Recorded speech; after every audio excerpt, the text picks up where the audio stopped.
Nous avions eu la vidéo de notre séance passée. C'est vraiment la qualité, hein? C'est vraiment la qualité, l'image vraiment, l'image est parfaite, le son. C'est vraiment magnifique. Que Dieu vous bénisse pour ça, mon frère. Aujourd'hui, nous allons continuer avec l'étude des dons spirituels. Comme nous nous sommes dit, il y a de cela, je dirais 1 mois ou 2 mois peut-être, que nous sommes en train de parcourir les dons spirituels. Et les serviteurs de Dieu ont déjà défilé tout autour de cette table. On a déjà parlé de beaucoup de dons. Mais aujourd'hui, je voulais juste revenir sur un don. Et pour laisser les autres, dans notre veillée que nous aurons les samedis qui viennent. Là, on aura tout le temps.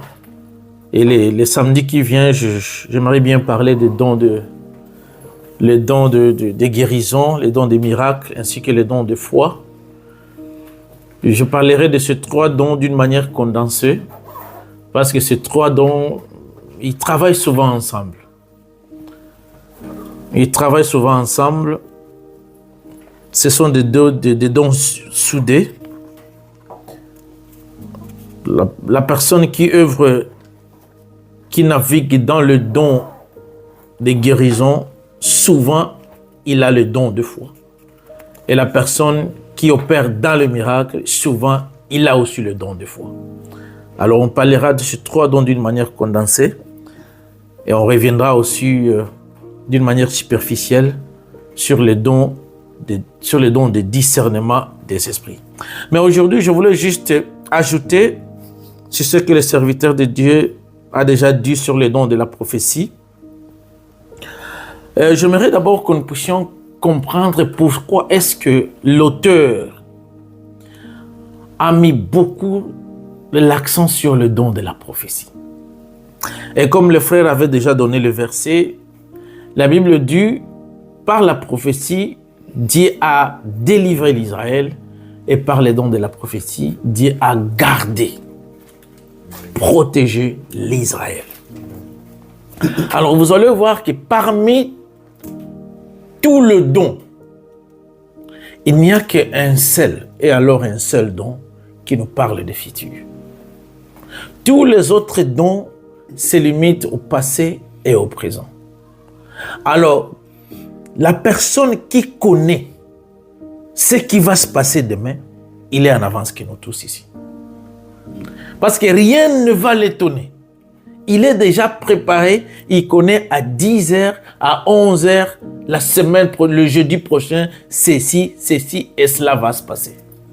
Cette personne se prépare d'avance. Nous sommes en train de combattre, moi et le frère Yves. Et on se fixe le rendez-vous que la bataille sera le jeudi prochain.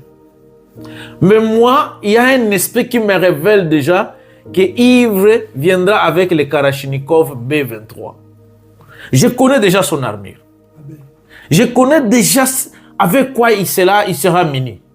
Je connais la puissance déjà de son armure. Qu'est-ce que moi j'ai fait? Je me prépare en conséquence. Parce que je connais déjà de quoi est-ce que tu seras muni. Je vais me demander, qu'est-ce que je vais faire? Je vais maintenant chercher une arme qui est supérieure à celle que toi tu auras. Et cela me donne déjà de l'avantage. C'est ce que nous allons livrer comme bataille. Alors, quelqu'un qui connaît le lendemain, quelqu'un qui connaît ce qui va se passer demain, il a déjà la victoire. Il a déjà la victoire. C'est pourquoi, partout dans la guerre, il y a ce qu'on appelle les services de renseignement militaire. Pour étudier qu'est-ce que le camp adverse va faire. Ils peuvent être en combien? Quelles sont les munitions qu'ils ont? Est-ce qu'ils ont une base arrière? Ils viendront par quel chemin? Il y a toute une équipe qui étudie ce genre de choses. Alors, quelqu'un qui connaît ce qui va se passer demain, il est en avance. Alors, qu'est-ce que Dieu faisait avec les enfants d'Israël? Il leur donnait la position de leur ennemi en avance, avant même le jour. Et nous allons le voir dans la Bible. Amen. Dieu leur dit, vous voyez cet ennemi, il va venir de ce chemin-là. De ce chemin-là, il viendra par le sud, vous contournez vers le nord, vers la vallée, et vous viendrez parler derrière, et ils seront en embuscade. Les enfants d'Israël, ils vont en bataille avec la position complète de leurs ennemis. Quelle grâce, quel privilège. Ils ont déjà la victoire sans que vous le vouliez. Parce qu'il connaît votre position. Et il va venir seulement par derrière. Et il va vous battre. Et par la prophétie, Dieu a gardé l'Israël parce qu'il révélait toujours la position de l'ennemi. Amen. C'est pourquoi Paul donne beaucoup plus de l'importance à ce don. C'est un don qui éclaire le lendemain. C'est un don qui définit la marche de l'Église. C'est un don qui lit les signes du temps. Quand vous avez un vrai prophète dans une nation, il lit les signes du temps par rapport aux problèmes de la nation, par rapport aux problèmes de votre pays, par rapport aux problèmes de votre communauté. C'est ce qui diffère la personne qui a le don de la prophétie et celui qui a le ministère de la prophétie. Je pense que le frère Yves en a parlé en long et en large là-dessus. Alors, je voudrais toucher aujourd'hui un autre aspect, toujours à ce qui concerne le don de la prophétie.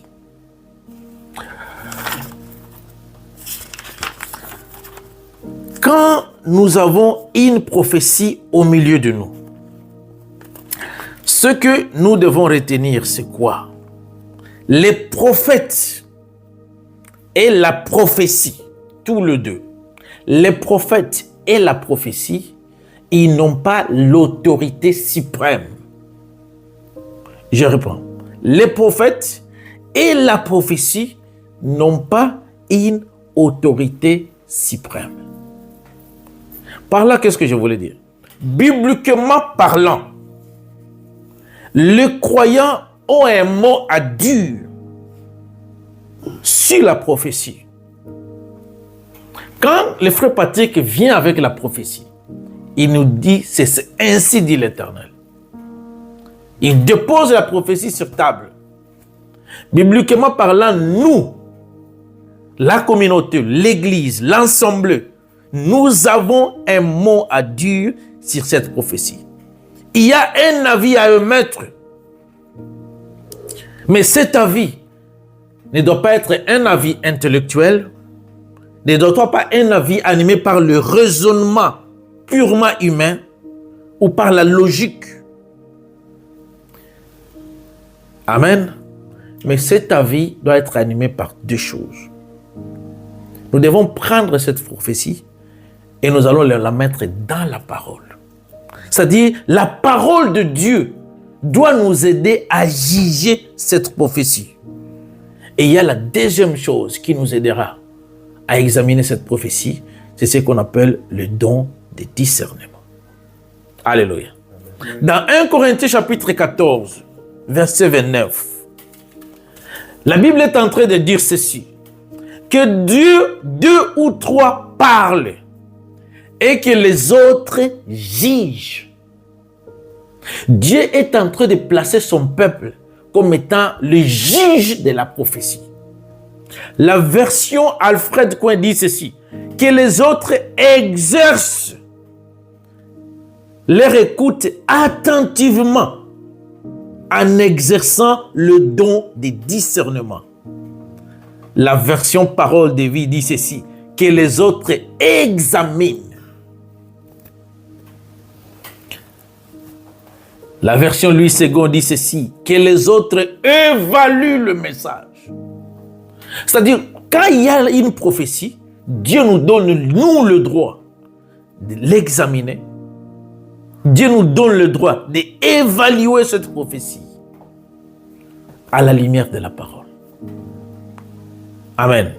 Que les autres examinent. Le prophète parle ou la personne qui a le don de prophétie, il parle et que les autres examinent. On doit examiner ce que tu dis. Au travers de quoi? De la parole de Dieu. Je donne juste un exemple. Le frère Yves, nous sommes en prière, il montre en transe. saisi par l'Esprit de Dieu, et il commence à prophétiser. Il dit, Dieu me dit ceci, le frère Peter, à partir de la semaine prochaine, Dieu te donne le droit d'aller prendre la femme de frère Patrick. Amen. C'est une prophétie, n'est-ce pas? Le frère nous dit c'est une prophétie et ça vient de Dieu. Qu'est-ce que nous allons faire? Nous allons prendre cette prophétie et maintenant la mettre dans la Bible. Que dit la Bible par rapport à cette prophétie? Amen. Parce que toute prophétie, ça peut voler, survoler.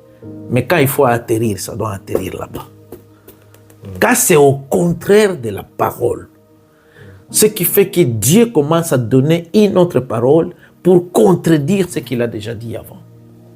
Dieu commence à donner la permission à une personne à prendre la femme d'autrui au travers de la prophétie.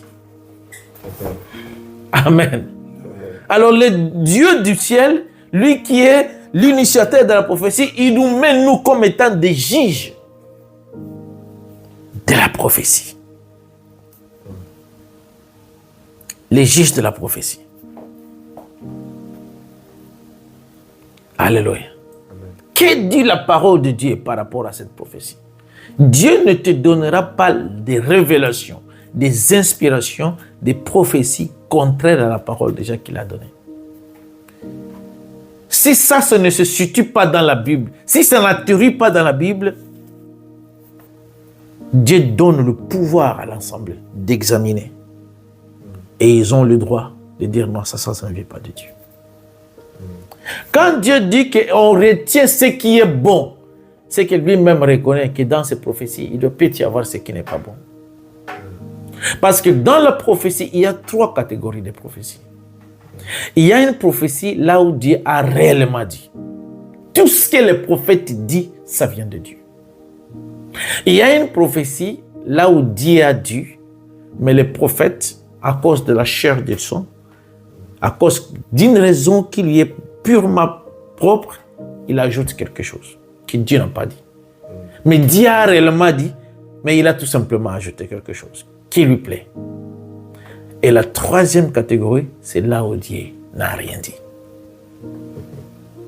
Et quand vous allez dans la Bible, dans Zacharie, il est en train de dire, je ne les ai pas envoyés. Tout ce qu'ils sont en train de dire, c'est du mensonge. Je ne les ai pas envoyés. Je n'ai rien mis comme parole dans leur bouche. Et il vous souviendra dans l'Ancien Testament, quand on découvre que ta prophétie ne vient pas de Dieu, on te lapide. Parce que tu veux dérouter les gens. Tu veux perdre les gens. Alors nous, enfants de Dieu, nous devons faire très très attention.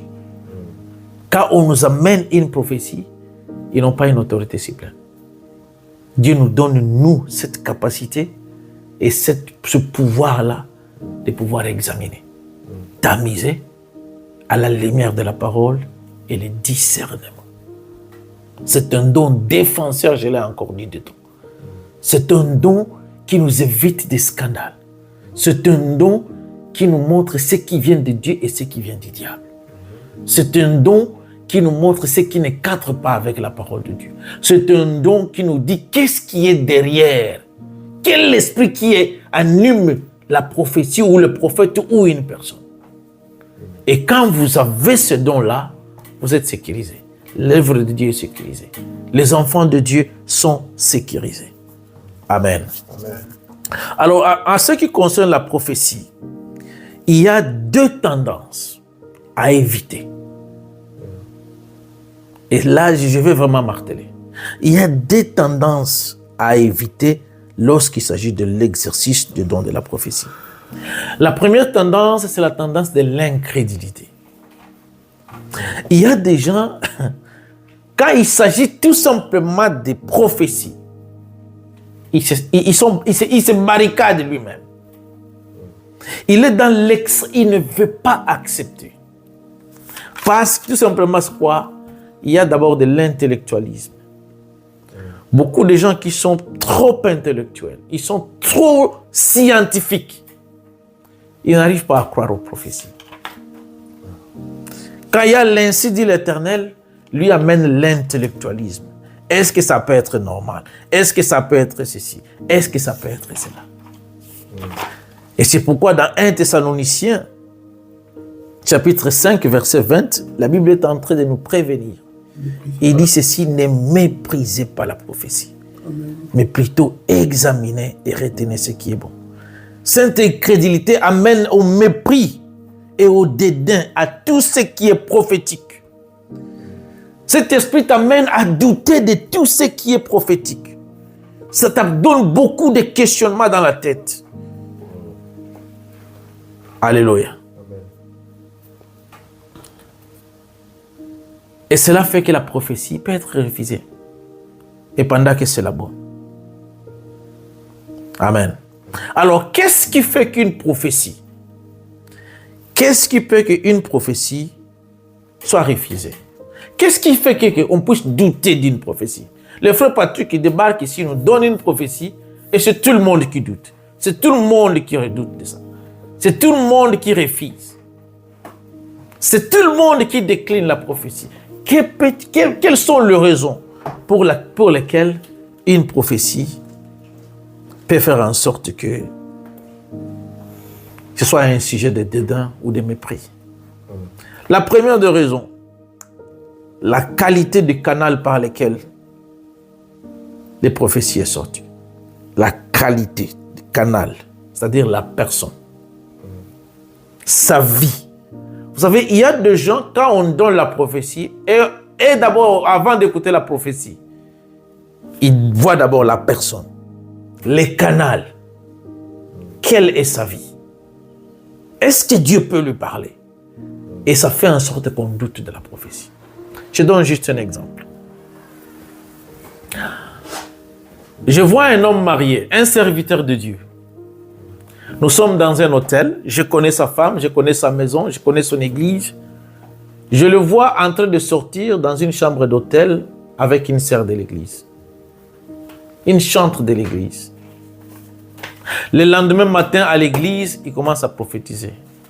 Est-ce que je vais accepter cette prophétie? Vous allez voir que j'ai tout le droit de douter de cette prophétie.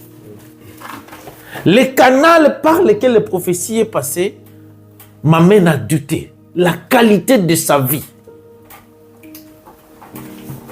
Tel que je suis là, il y a Denis Les qui débarque ici et commence à me donner des prophéties.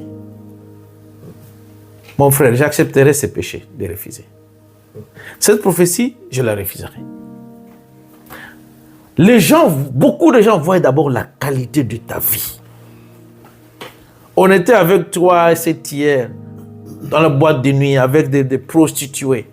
Et je te vois demain matin commencer à prophétiser. Mais tout ce qu'on a fait là, c'est hier. Dieu n'a trouvé que 7 canaux par lesquels il peut nous parler. Alors tu vas voir que la qualité de vie des prophètes compte beaucoup. Mon frère, dans ce livre, Dieu n'a jamais utilisé un vase sale. Dieu n'a pas utilisé un vase sale. Dieu a beaucoup de gens à utiliser. Et il ne se choisirait jamais un vase sale pour l'utiliser. Non. Dieu peut utiliser un fou, si consensuellement. Il peut utiliser un fou, il peut te parler d'une manière ou d'une autre. Mais quand Dieu se décide, ça sera un canal par lequel je passerai pour parler à mon peuple. Dieu a de rigueur. Il a de rigueur. Amen. Deuxième chose qui fait qu'on puisse douter de la prophétie. Quand la teneur de ce qui est dit, quand ce qui est dit est trop élevé par rapport à la réalité, cela fait qu'on doute de la prophétie. La teneur est trop élevée. Ça ne se rapproche pas tellement de la réalité. On doute. Je ne dis pas que ce n'est pas vrai, mais on doute seulement. Je donne un exemple. Dans la Bible, l'ange débarque chez Marie et lui dit que tu seras enceinte, que tu enfanteras un fils, tu lui donneras le don de ceci, etc. Quand vous lisez bien, Marie doute. Directement, elle doute. Et se dit comment cela peut se passer. D'ailleurs, je n'ai jamais connu un homme. Je suis vierge, je n'ai jamais connu un homme. Comment est-ce que je peux devenir enceinte? Vous allez voir que la teneur de cette prophétie s'écarte tellement de la réalité et ça fait que la personne, la destinatrice de la prophétie, elle doute. Elle dit non. Comment est-ce que je peux devenir enceinte? Elle doute, elle refuse même. Il a fallu que l'ange puisse continuer à s'expliquer pour qu'il puisse me dire, ah, bon, si tel est le cas, que la volonté de Dieu soit faite. Amen. La teneur était tellement trop élevée jusqu'à ce que Marie a douté. Mais comment cela peut se passer? Donc c'est une prophétie, mais il y a le miracle là-dedans. Deuxième exemple. Quand l'ange vient à Abraham et sa femme et il donne la prophétie que vous enfanterez un fils. Quand vous lisez bien la Bible, que fait la femme d'Abraham? Elle rigole. Elle dit, mais tu es fou. Tu es fou, quoi, à mon âge, moi? Vous allez voir qu'elle refuse carrément la prophétie. Parce que ça s'écarte tellement de la réalité. En 90 ans, elle dit, comment cela peut se passer? La teneur, quand elle est trop élevée, trop éloignée de la réalité, quand la prophétie, elle est trop miraculeuse, cela fait que la personne peut douter. Amen. Quand je débarque à un chômeur, quelqu'un qui ne travaille pas, je lui dis, Dieu me dit, la semaine prochaine, tu auras un Lamborghini de $200 000. 200 000 livres. Il ne travaille pas. Il n'a même pas 100 livres dans son compte. Il ne joue même pas au loto. Il dit, come on. How come?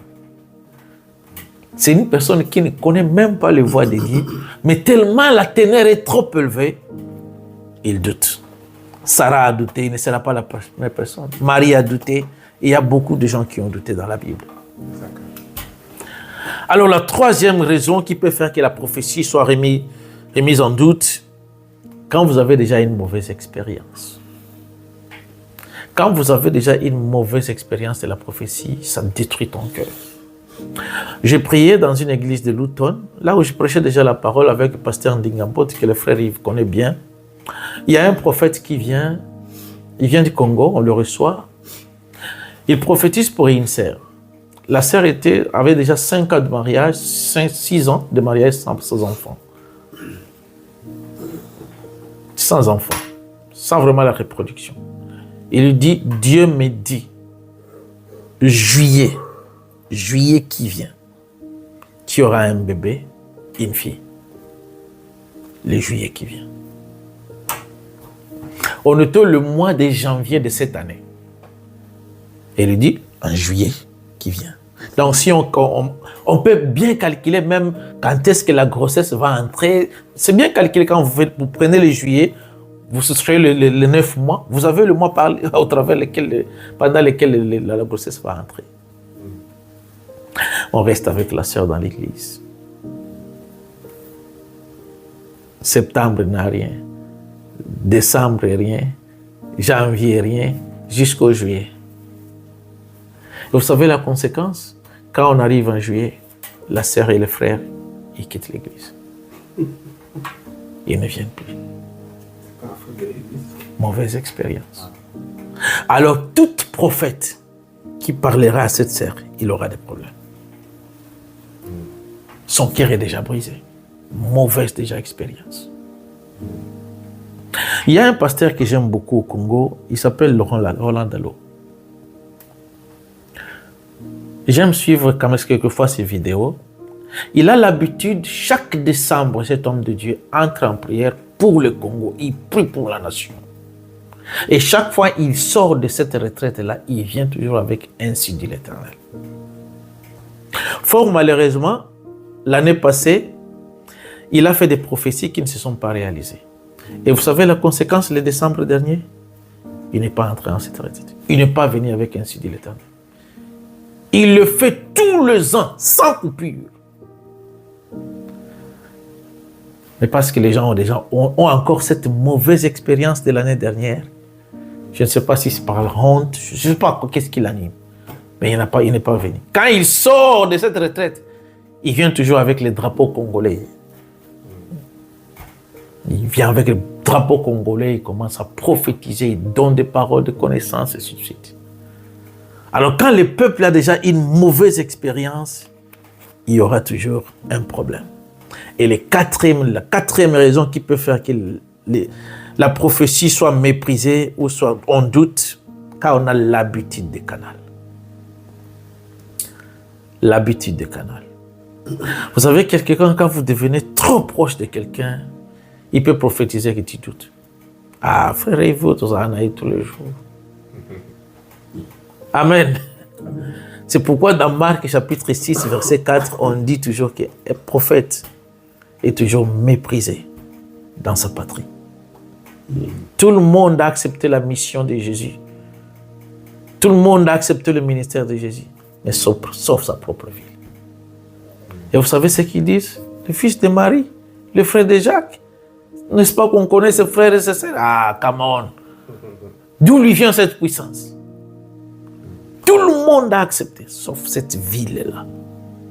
L'habitude au canal. On l'a vu grandir ici. On le voyait faire des bois ici, faire sa charpenterie ici. C'est les frères de Jacques avec qui on joue au football? Non, come on. C'est celui-là, lui, le Messie. Alors, nul n'est prophète sur toi. Quand tu t'habitues tellement à la personne, tu peux douter. Tu peux douter. Alors, quand tu connais que quelqu'un, comme Dieu commence à l'utiliser, méfie-toi. Enlève cette habitude. Enlève cette familiarisation avec lui. Mais prends-lui comme étant un serviteur maintenant. Parce que tu peux rater la prophétie. Tu peux rater ta bénédiction qui t'a été destinée à cause de l'habitude du canal. Tu es trop habitué, trop familier au canal par lequel Dieu parle et tu trouves qu'il doute. Amen. Amen. Et il y a aussi côté logique, côté cartésien, trop exagéré. Quelqu'un qui veut tout ramener à la science, tout ramener à la logique, tout ramener à l'intellectualisme. Et cela fait que la prophétie peut être méprisée. Alors parlons maintenant de la crédibilité lorsqu'il s'agit de la prophétie. Et ça aussi, ça tue beaucoup de gens. Nous avions vu l'incrédulité. Voyons maintenant la crédibilité. La crédibilité est définie tout simplement par une confiance exagérée à une personne. Quand il y a beaucoup de crédibilité, il y a maintenant absence de jugement. Je te fais tellement confiance, tout ce que tu dis, je ne juge plus. Parce que je crois tellement en toi. Je te connais comme un homme vrai, un homme de Dieu, un homme qui craint Dieu, un vrai prophète. Alors je te donne toute ma crédibilité. Et quand il y a ce côté extrême, exagéré de la crédibilité, tu perds la raison et tu perds même le jugement. Quand ça vient de lui, non, lui on n'examine même pas. Amen. 1 Jean chapitre 4, verset 1er, il dit ceci. N'ajoutez pas foi à tout esprit. N'ajoutez pas foi à tout esprit. C'est-à-dire, il ne faut pas accepter toute chose aveuglément. Bindimandima. Même si vous m'avez donné de vraies prophéties 10 fois, mais quand vous amenez la 11e, je dois toujours tamiser. Je dois toujours chercher à examiner, à analyser. Ça atterrit où dans la parole de Dieu? Est-ce que c'est vrai? Je me méfie de 10 autres prophéties précédentes. Il ne faut pas avoir une confiance exagérée à ce qui concerne la prophétie. Il faut toujours examiner, toujours juger, toujours tamiser. Amen. Alors, qu'est-ce qui fait qu'on donne beaucoup plus de crédibilité? Ça peut avoir la foi qu'on a à la personne, la crédibilité qu'on a à la personne, la manière dont on le connaît. On lui donne beaucoup plus de foi. Sa palmarès, par exemple. La Bible dit aucune prophétie prononcée par les prophètes Samuel est tombée à terre. Aucune. Les enfants d'Israël comptaient. Première prophétie, très vrai. Deuxième, vrai. Troisième, vrai. Quatrième, vrai. Il ne se trompait jamais. Il n'ajoutait jamais, ne retranchait jamais. Tout ce qu'il disait, ça s'accomplissait à la lettre. Et quand vous avez quelqu'un au-devant de vous, avec ses palmarès, avec ses sévies,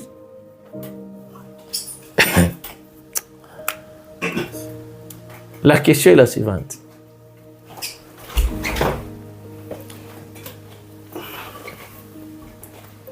Qu'est-ce qui te dit que Dieu ne l'a pas abandonné juste hier? Vous savez, les gens qui voyaient Samson en train de faire des miracles de la force.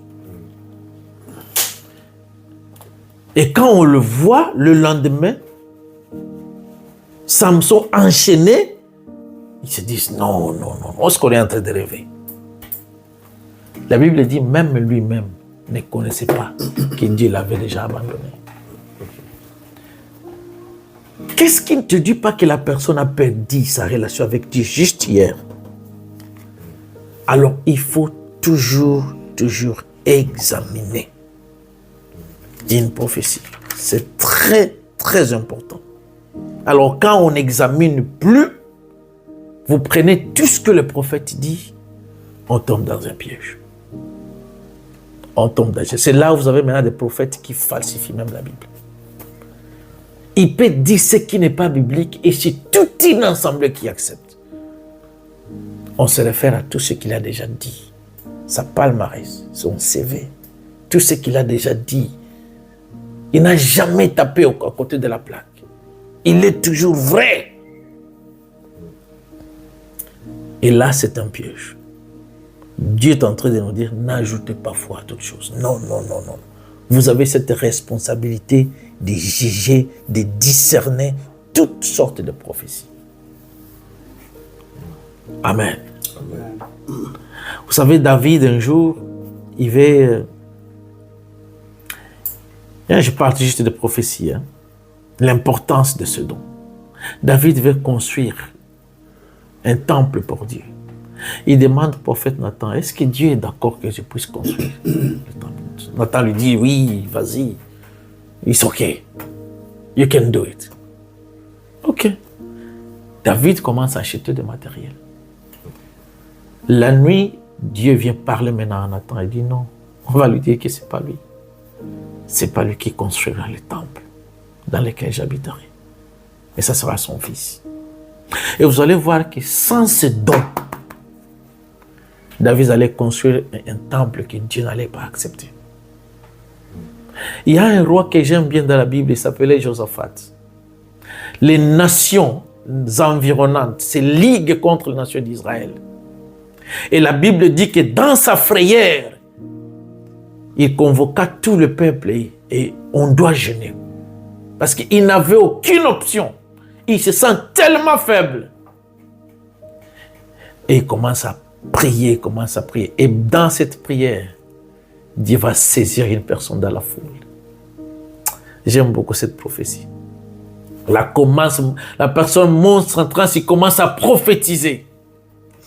Il dit, Dieu me dit ceci, demain à telle heure, l'ennemi viendra par telle voie. Nous, on sera dans telle position. Dieu dit, tenons-nous là-bas, mais ne combattons pas. Tenons-nous là-bas, mais ne combattons pas. Qu'on soit seulement là. Dieu lui donne même la position de là où ils doivent se tenir. Et d'où est-ce que l'ennemi viendra. Et ça, c'est une prophétie hors commun. Et les enfants d'Israël ont appliqué à la lettre ce que Dieu a dit. Et quand ils étaient là, ils voient l'ennemi venir. L'ennemi venir, il commence à descendre dans la vallée. Ils sont en train de venir. Et Dieu les a dit de faire quoi? De ne pas combattre. De se tenir là-bas. Ils ont des armes, mais ils ne peuvent pas combattre. Dieu a dit, il a dit. Vous savez ce qui s'est passé? Vous êtes les lecteurs de la Bible. Toutes ces nations qui sont venues combattre les enfants d'Israël, ils ont commencé à s'entretuer. Et même, ils ont commencé à s'entretuer. Jusqu'ici, ils se sont tous exterminés et les enfants d'Israël ne faisaient que regarder.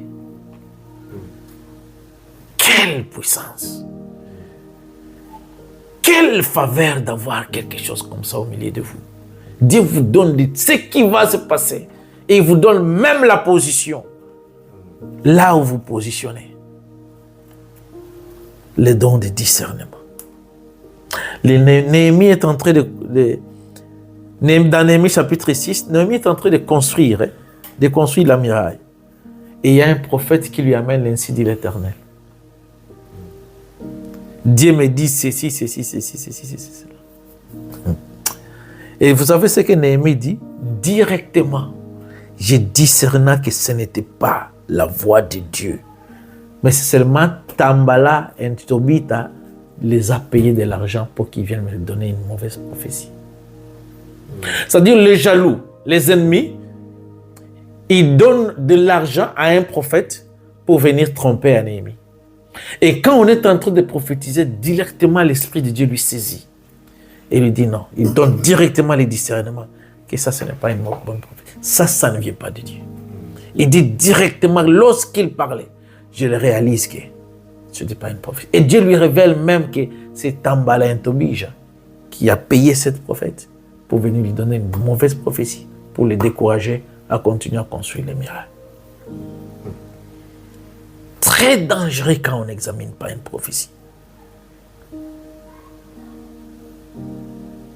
Très, très dangereux. Quand vous êtes au milieu d'un peuple et que vous avez quelqu'un qui ainsi dit l'Éternel et vous ne vous donnez pas le droit de tamiser cette prophétie. Alléluia. Amen. Alors vous allez voir que nous sommes les juges de la prophétie.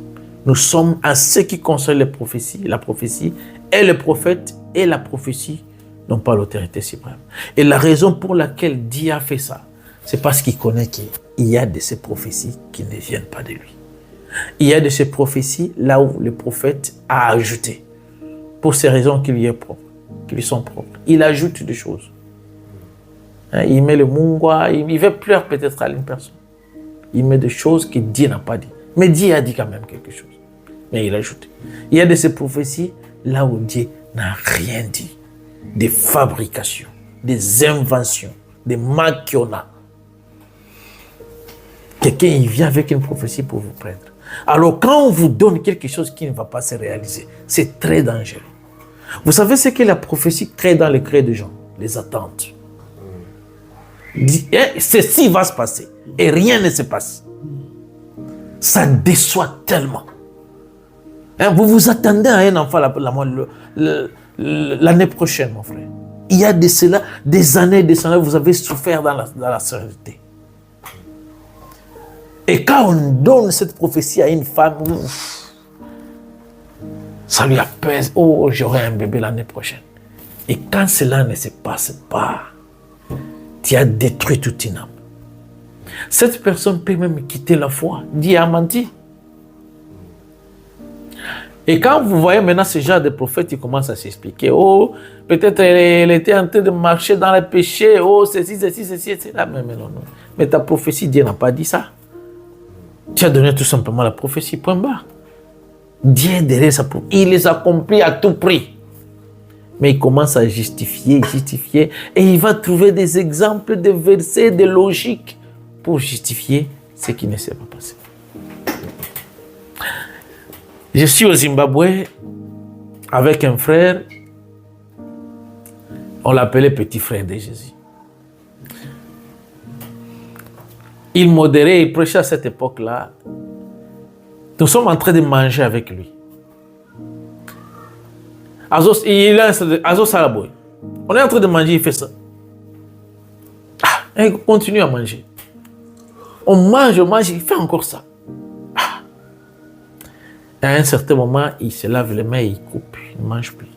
Moi, je continue avec un autre frère, Bernard, qui est aux États-Unis aujourd'hui. Lui-même est en Australie. Quand on finit, il me dit ceci face à face. Dieu me dit, le janvier qui vient, tu vas voyager. Parce que j'étais réfugié là-bas et j'avais déjà ce qu'on appelle la réinstallation. Je devais aller en Australie. Il me dit, Dieu me dit, tu iras en Europe. Ah, mais mon frère, j'ai déjà fait l'interview à la serre. Je n'attendais que le billet. Il dit, Dieu me dit, tu vas aller en Europe. Et quelqu'un viendra de l'Europe pour venir te prendre. Ah!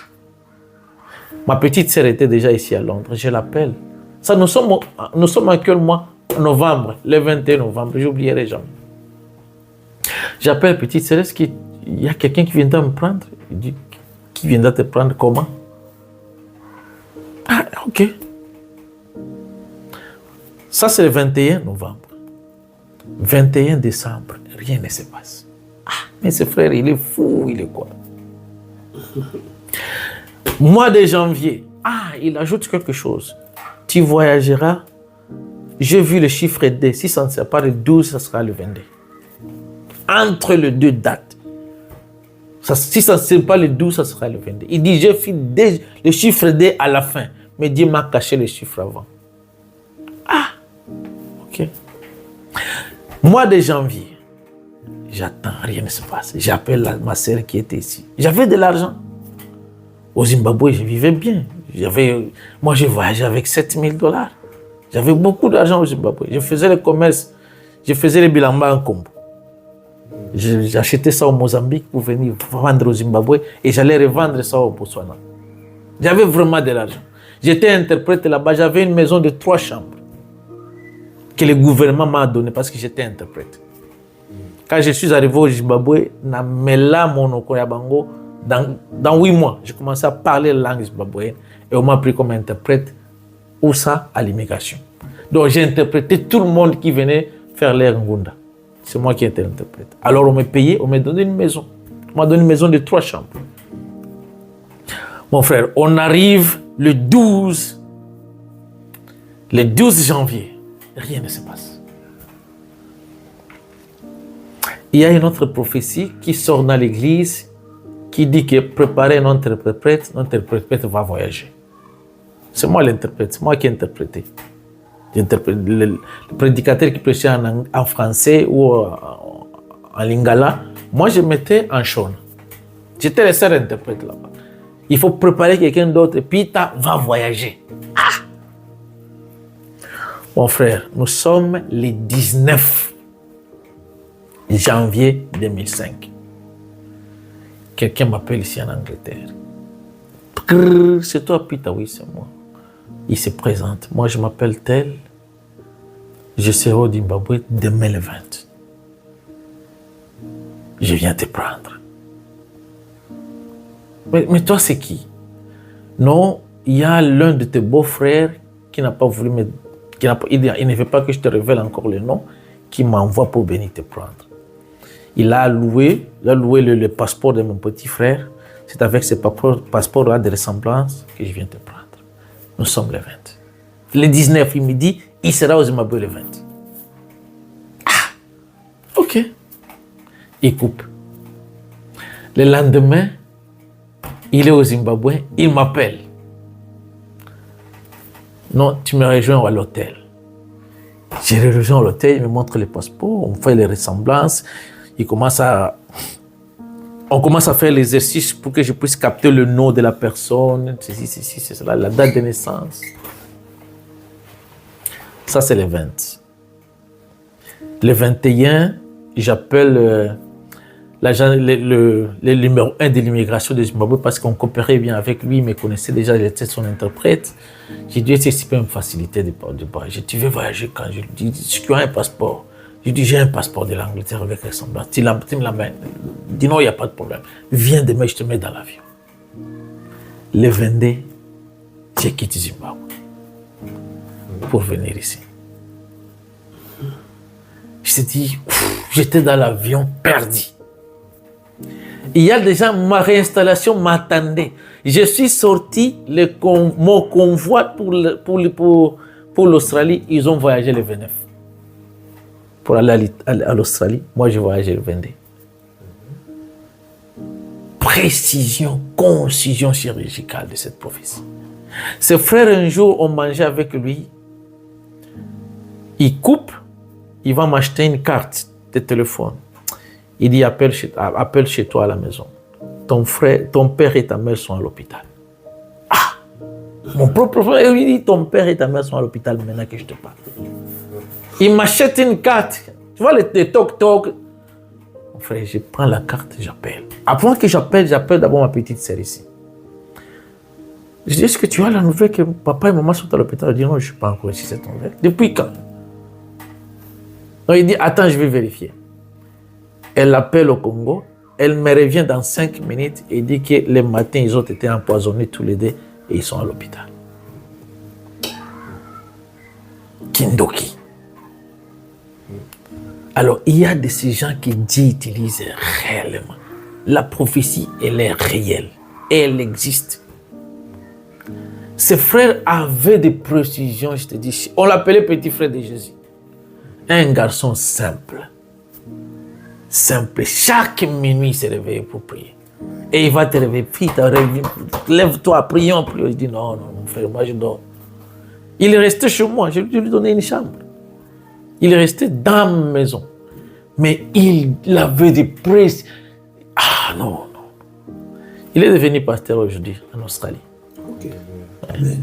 Il devait venir à mon mariage, mais sauf que sa femme avait eu petit souci de santé. Alors la prophétie, elle est réelle.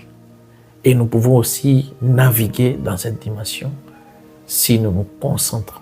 Et si, comme le frère nous a enseigné, si nous nous disposons et nous allons vers lui, Dieu nous peut nous utiliser dans cette dimension. C'est tout ce que je voulais qu'on partage ce soir. Amen.